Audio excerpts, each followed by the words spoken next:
நிஜத்தை விட கற்பனையே சுகமானது, அழகானது.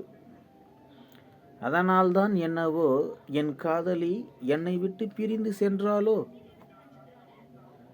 எங்களுடைய காதலும் அவளும் அழகாகவே இருக்க வேண்டும் என்று, அழகின் அழகே, அன்பின் உருவமே, என்றும் உன் நினைவில் நான் இருப்பதனால்தான் நான் இன்னும் அழகாகிக் கொண்டே இருக்கிறேனோ கற்பனையில்.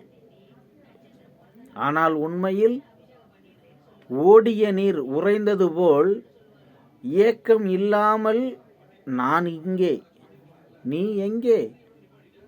காதல் வலியது, வலி அது.